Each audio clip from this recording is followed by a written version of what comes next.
অনুভব, তোমার বেডটা একটু সোজা করে দেবো, একটু কোমরটা সোজা করবে?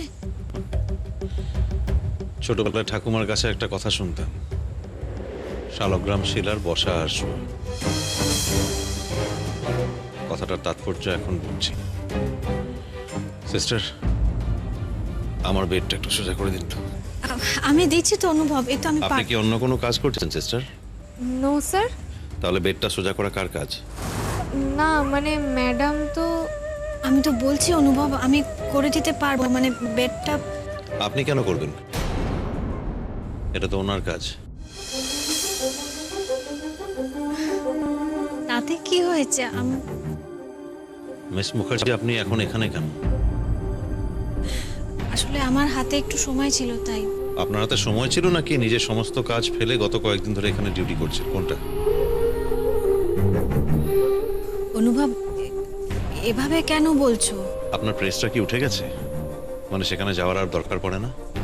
প্রেস কেন উঠে যাবে? সেখানের কাজ যেমন চলার তেমনই চলছে। সেটা তো সম্ভব নয়।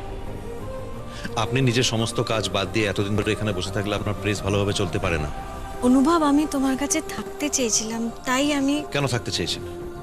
আমি কি হঠাৎ করে সকলের কাছে কোনো দ্রষ্টব্য বিষয় হয়ে গেছে নাকি? এর আগে কখনো পা ছাড়া মানুষ দেখেননি যে হাঁটাচলা করতে পারে না? নাকি এখানে কোনো তামাশা চলছে? অনুভব তো প্লিজ, এসব কি বলছো তুমি? Good evening doctor Maitra. বাহ, এই তো আপনাকে বেশ ফিট দেখাচ্ছে। সিস্টার চারটে দাও। হ্যাঁ, খুব ফিট হয়ে আছি আমি। ভাবছি কাল থেকে জগিংয়ে বেরোবো। ওয়েল অনুভব, আপনি তো নিজেই একজন ডাক্তার, আপনি তো ভালো করেই জানেন কাল না হোক কয়েক মাসের মধ্যে সেটা হওয়া একেবারে অসম্ভব নয়। অসম্ভব, অসম্ভব ডক্টর সরকার। সেটা আপনিও ভালো করে জানেন, আমিও জানি যে সেটা সম্ভব নয়। I don't think so. আমি সেটা মনে করি না অনুভব। আমিও সেটা মনে করি না। আমাদের অনুভব ঠিক নিজের পায়ে উঠে দাঁড়াতে পারবে। কেমন ডক্টর সরকার, এইসব ছেলে ভোলানো কথা আমার সামনে প্লিজ বলবেন না। আমি খুব ভালো করে জানি এখন বাকি জীবনটা আমাকে এইভাবেই লোকের উপরে বোঝা হয়ে কাটাতে হবে। কেন আমাকে বাঁচালেন বলুন তো? অনুভব, শান্ত হ, শান্ত হ বাবা। কেন এরকম ভাবছিস তুই? আর কিভাবে ভাববো পিসিমণি? আমার এই জীবনটার উপর নিজের ঘেন্না হচ্ছে। আমি এরকম ভাবে বাঁচতে চাই না। ডক্টর মৈত্র, অপারেশন থিয়েটারে আমরা সবাই হাল ছেড়ে দিয়েছিলাম। আপনার বাঁচার কোনো আশাই ছিল না। তার সবচেয়ে বড় কারণ বোধহয় আপনি নিজেই জীবনের উপর আশা ছেড়ে দিয়েছিলেন। তবুও তবুও ওই তলিয়ে যাওয়া মানুষ যখন সমুদ্রের গভীরে তলিয়ে যেতে যেতেও কারো মুখ তার চোখে ভেসে ওঠে, তখন তার বাঁচার আশা জেগে ওঠে। আপনার ক্ষেত্রে সেরকম একটা হয়েছিল। আপনার সচেতন মন বোঝেনি, কিন্তু আপনার অবচেতন মন কিন্তু ঠিক বুঝতে পেরেছিল আপনি যাকে খুঁজছেন সে আপনার কাছেই রয়েছে, আর তার জন্যই আবার আপনি ফিরে এসেছেন।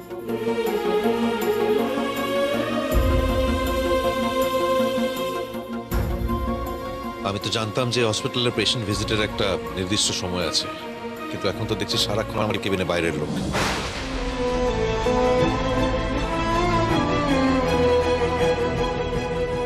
বাইরের লোক? তুই এখানে বাইরের লোক কোথায় দেখলি? কেন বিশু, তুমি কি মিস মুখার্জিকে দেখতে পাচ্ছ না, নাকি এটা আমার কল্পনা? অনুভব, ও বাইরের লোক নয়। ইয়েস সোনি, বাইরের লোক, সিম্পলি আউটসাইডার।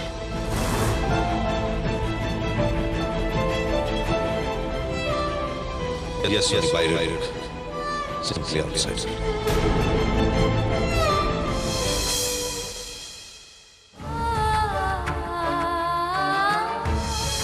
আপনার হাতে সময় ছিল নাকি নিজের সমস্ত কাজ ফেলে গত কয়েকদিন ধরে এখানে ডিউটি করছেন, কোনটা?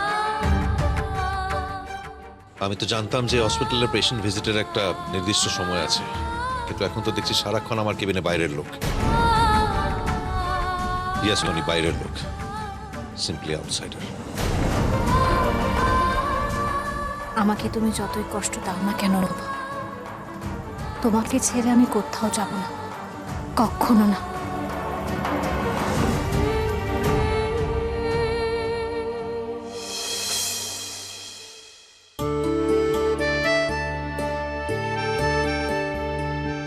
সিস্টার, এর মধ্যে কেউ এসেছিল? না, আসেনি এখনো। এই তো একজন ভিজিটার এসে গেছে, তাহলে আপনারা কথা বলুন, আমি আসছি। তুই যার অপেক্ষায় আছিস সে এসে যাবে, অফিস হয়ে আসবে। আমি তোমারই অপেক্ষা করছিলাম। তাই না কি হ্যাঁ, অনুভব? তোকে আমি গর্ভে ধারণ করে নি ঠিকই, কিন্তু যন্ত্রণা সারা জীবনে তুই আমাকে কম দিসনি। আমি তো তোকে খুব ভালো করে জানি রে বাবা।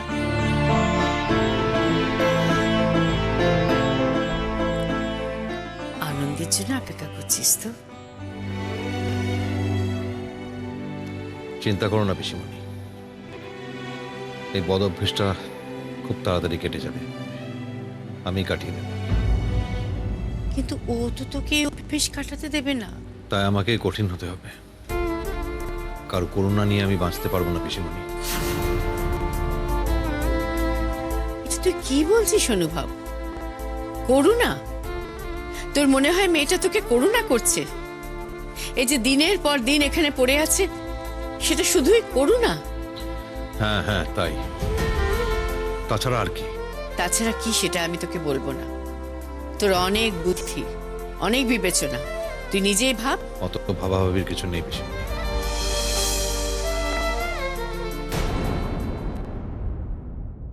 আসতে পারি? আপনি এখানে? নার্স আপনাকে আটকায়নি? আমি যে বলে রেখেছিলাম যে বাইরের কোনো লোক যেন ভিজিটিং আওয়ার ছাড়া এখানে না আসতে পারে। কি হচ্ছে অনুভব? হ্যাঁ, আমি ডক্টর সরকারের কাছে পারমিশন নিয়েছি ওর জন্যে। এসো তো মা।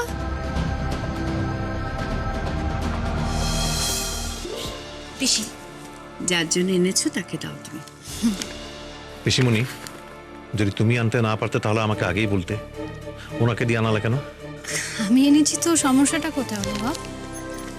আমি তোমার এই মেডিকেল জার্নালগুলো এনেছি, পাতাগুলো বদলে যাবে নাকি উলট পালট হয়ে যাবে, নাকি আমি এগুলো এনেছি বলে তুমি পড়বে না? এ বাবা, এবার দুজনে মিলে ঝগড়া করো, আমি যাই ডক্টর সাথে কথা বলে আসি। ঠাট্টা করছেন আমাকে নিয়ে? আমার কি মাথা খারাপ হয়েছে? আমি তোমাকে নিয়ে ঠাট্টা করব? তোমাকে নিয়ে ঠাট্টা করছি, সেই স্পর্ধাও আমার নেই। কিন্তু অনুভব, তুমি আমার সঙ্গে বড্ড খারাপ ব্যবহার করছো। আমি সবার সঙ্গে এরকমই ব্যবহার করি। কেন এসছেন এখানে? আর আসবেন না। অনুভব, তোমার সব কথা আমি শুনবো এরম কোনো কথা আমি দিচ্ছি না। আমার অপারগতা অ্যাডভান্টেজ নিচ্ছেন আপনি। আমি চাইলেও আপনাকে জোর করে আটকাতে পারবো না, তার সুযোগ নিচ্ছেন। আমি কোনো সুযোগ নিচ্ছি না। তাহলে কেন এসছেন? আমি তো বারবার বারণ করেছি। আমার সবচেয়ে কাছের বন্ধু ভর্তি আছে এখানে, তাই আমি এসেছি। ভাবছি এবারে একটা কেবিনের বাইরে টিকিট কাউন্টার বানিয়ে দেব, পাহীন অনুভব মৈত্রকে দেখতে আসার টিকিট। কথা শোনাতে আমাকে ভালো লাগছে না। বেশ, তোমার যা যা বলার আছে একবারে বলে দাও আমায়।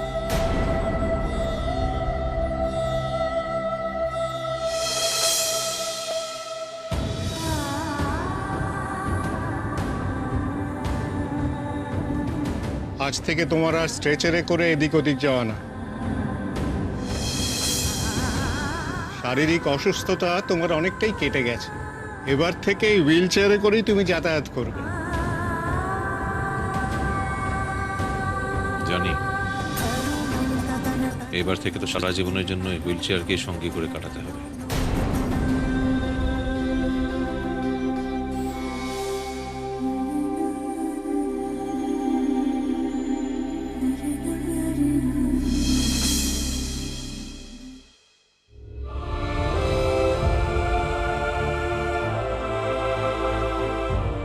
Sister, okay madam. আমি খাইয়ে দিচ্ছি। For your kind information miss Mukherjee, আপনি বোধহয় ভুলে গেছেন যে আমার শুধু পা দুটো নষ্ট হয়েছে, হাত দুটো কিন্তু এখনো ঠিক আছে, আর খাবার জন্য হাত দুটো যথেষ্ট।